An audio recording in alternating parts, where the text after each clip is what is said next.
Hey y'all, I'm Elisa, the Scrappy Wife behind ScrappyWife.com. Today I'm going to do some prep work for my December memory keeping project, and I thought I would bring you all along.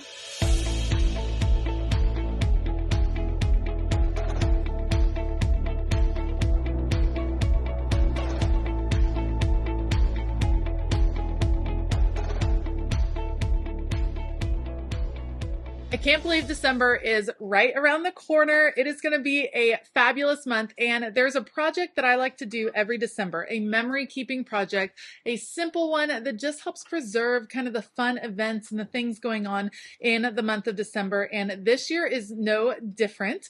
So I plan to kind of set up a deconstructed traveler's notebook to document memories for each day in the month of December all the way through Christmas. And this year I'm going to use supplies from this kit. This is a kit that I put together for my green, blue, and purple tiers of Patreon to kind of celebrate and say thank you for a fabulous year. I'm actually sending all of my patrons, all of the tiers, everyone is getting bonus stickers this month because I just want to have a little holiday thank you and a fun project that we can work on together. The green, blue, and purple tiers are receiving the entire kit so that they can work through a memory keeping project with me as well. So if you are interested in joining us in receiving this kit and joining us for some fun memory keeping or some fun card making or for some fun planning, whatever you want to use these supplies for, then make sure to head on over to Patreon. Remember, everyone is getting bonus sticker sheets that I created. And then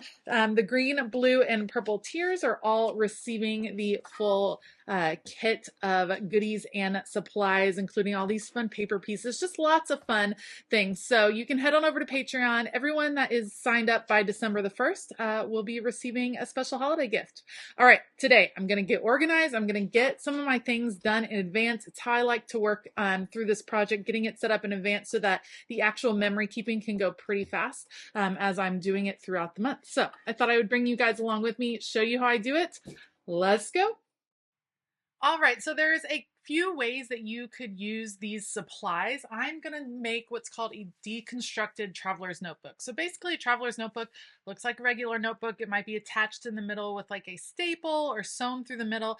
I like when pages can come out of things. I like to be able to work on pages individually. So what I did was create a little template here with an extra piece of cardstock, and I folded the template in half and then punched through it while it was folded in half. The reason I did that was that so that it would be symmetrical. So if I end up wanting to turn pages different directions as I go, I can do that and they will still fit. Another way you could do this, if you have a disc punch, you could use your Happy Planner punch or whatever punch you have to punch disc shapes in this. Use some mini discs and put it together to create kind of a mini album for all of your holiday memories. There's also nothing wrong with putting some extra pages in your planner to document for the holiday season. There's no wrong way to do your memory keeping. There's no specifically right way. Just have fun with the project. Let it be a low pressure project. It is a busy, crazy time of year. You don't need a project that's going to put a lot of extra stress on you. So I like to keep this one simple and fun. Spending a little time prepping this project in advance certainly makes it more doable for me throughout the month.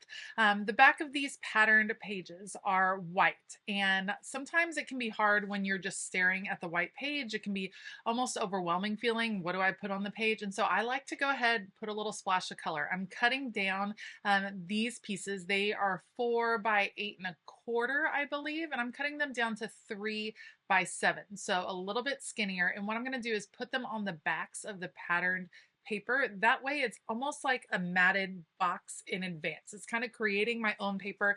You could back the pattern paper completely and just have it be solid on the back. You could just do partial, a stripe down. It's just whatever you want. I thought for me this would be fun. I could doodle around the edges in this way. I could add, I could end up adding washi tape around the edges as I go. Just a little something though to go ahead and put on the papers so that I don't have to start from a blank canvas every single time.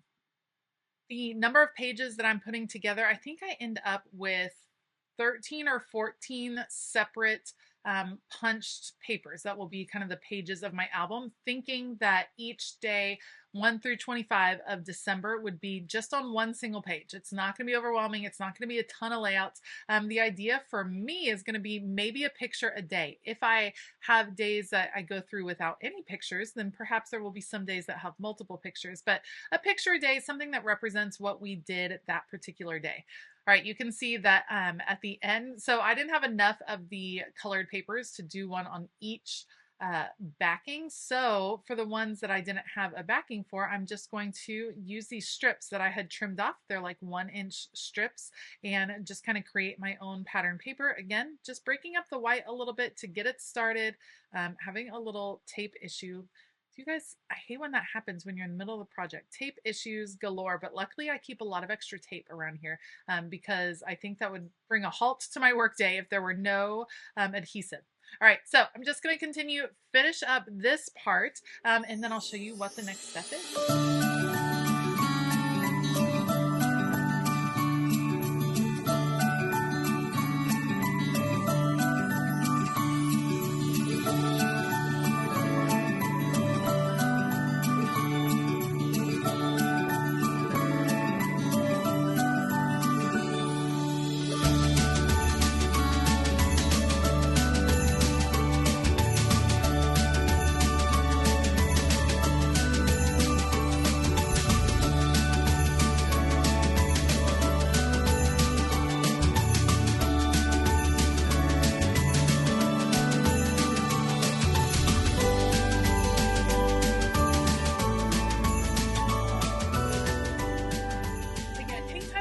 A big project like this, if you can prep in advance, even if you might want to document in the month of January. So maybe you like to document your December in January or in February. I think putting it together before you actually start working through the photos and things just makes it feel less overwhelming. I love putting in the prep work in advance so that when I'm ready to sit down and document, I can focus on the fun photos and focus on the decorating and not have to do all of this kind of background work before we get started. So I wanted to choose a page that would be my cover. I'm going to use that ornament page as my cover. And now you're going to see I'm putting in numbers. I cut out these numbers with my Cricut. I cut them out 1.5 inches tall, and I did 1 through 25. The idea being that each day, 1 through 25, would have a number. And so I'm going to go ahead. I grabbed a bunch of paper clips, and I'm going to go ahead and clip them on. I know this isn't totally necessary, but to me, it just helps me make sure that I have all the pieces there, start to gather the supplies that I want for particular pages. If I end up wanting to switch around the placement of pages, I'm just using a paper clip. So that's obviously easily changeable.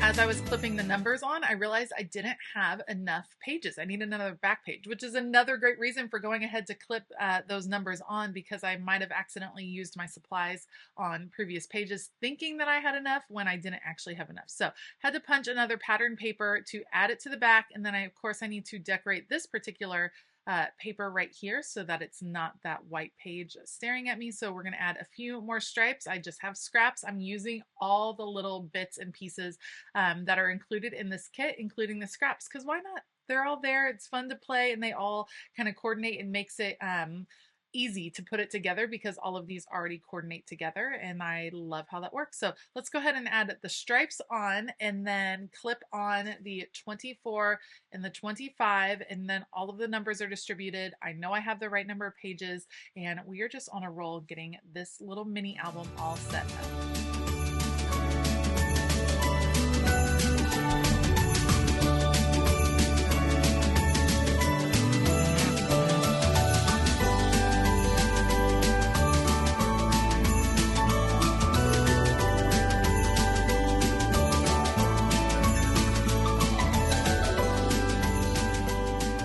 Next up, included with the kit are several decorative cards and tags. And so I thought, you know what, I'm going to go ahead and distribute those. So like the Merry Christmas, that's going to go on the last page.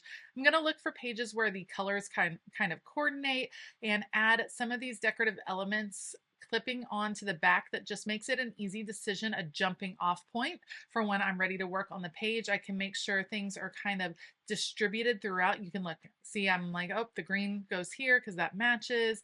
Blue will go nicely on a page that has a little bit more blue. There we go, right there, and a little pink from the opposite page. It's just thinking in advance where things are going to work, and it also helps me make sure that my supplies are going to be distributed throughout the whole album. I have this kit and I want to use all the parts of this kit, and I also don't want to do one of two things. Sometimes I end up using a ton of the pieces of the kit right at the beginning, and then the last few pages I'm like running super short and those pages end up super plain. Or I end up trying to hoard different pieces of the kit, thinking I want to keep saving it, want to keep saving it. And then by the end, I'm just ready to, I have so much and I didn't get to use it throughout. So pre-distributing all the different pieces just gives me a little plan, make sure everything is dispersed throughout. Do I have to stick with this plan? No. When I turn to number 9, if I don't want to use this particular card, I don't have to use that particular card. There's no, rules against changing that. It just gives me some ideas to get started with. And then if I end up not using something or switching around, I can always do that. And I won't distribute all the different supplies. So I'm going to keep the stickers together on their sticker sheets. I'm not sure if I'm going to use those in my planner yet or in this album. I'm going to keep the ephemera separate because that kind of depends on what pictures I end up using for each day. So a few elements I'm going to keep separate, but some of the larger ones I like to pre-distribute and see what I have to work with. Next up, I'm going to work on this title page. So I have this gold tag. I'm going to attach it to the page and we're going to add the title, Christmas 2023. These are just some alpha stickers that I had in my stash.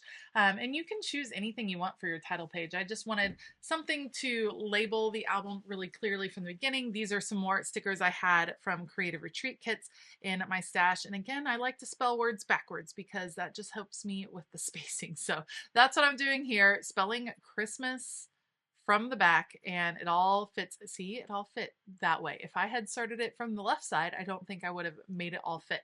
So that's ready to go. I just need to attach it, repunch this little hole so it's bigger and matches up exactly with that one. So let's add a little adhesive to the back. And then I decided, as I was putting this on, I was loving the simplicity of my cover, but I wanted to add something a little extra. So let's pull in a few of those ephemera pieces. There are several snowflakes in here.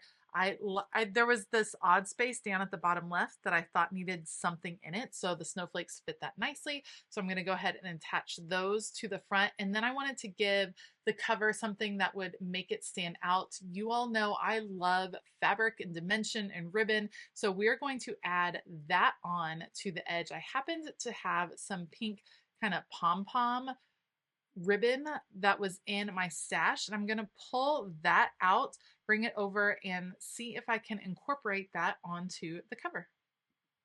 I actually ended up deciding to put it on the back of the front cover and on the front. It's just going to give a little extra reinforcement. It sticks pretty well with the Tombow adhesive. I can probably reinforce it with some Fabri-Tac glue. That's a really good way to make sure that any of your pom-pom trim really stays adhered to the paper. So I'm going to cut it off right here. Let's add it to the front as well. And then as I was doing that, I was realizing that maybe my front cover needed a little bit more substance to it. So I'm going to create a little pocket out of white cardstock. And that pocket is going to be super convenient because it will hold all of the extra paper ephemera that I have. Super easy to create the pocket now that the pom-pom is on. All I have to do is get some white cardstock, fold it like so. I'm going to make sure it fits right here, give a good crease, and then I just have to trim that down to make sure it's 8 inches tall, and then I will adhere it to the back. Now it has basically 3 layers of cardstock, so it's significantly thicker than the other papers, so it stands out as the cover, and I can just add on some adhesive on the sides and repunch those holes, and it's going to be perfect to hold all my paper pieces, maybe some photos as I'm printing them out, and I'm pretty happy with how the prep work went. Just a reminder, I would love to have you join us for this fun December memory keeping project. A great way to wrap up the year. If you haven't already, head on over and check out Patreon. There are a ton of great perks over there. And plus, it's holiday bonus time. So it's a great time to join us and get all set for the end of 2023 and some great things that are happening in 2024. So you can find the link to Patreon down in the description box below. And I hope you will consider going to check it out. I want to give a huge shout out to all of my current patrons. You all are awesome. I hope you enjoy your extra holiday bonus this year. And I hope that all of you have a fabulous day. As always, keep it creative.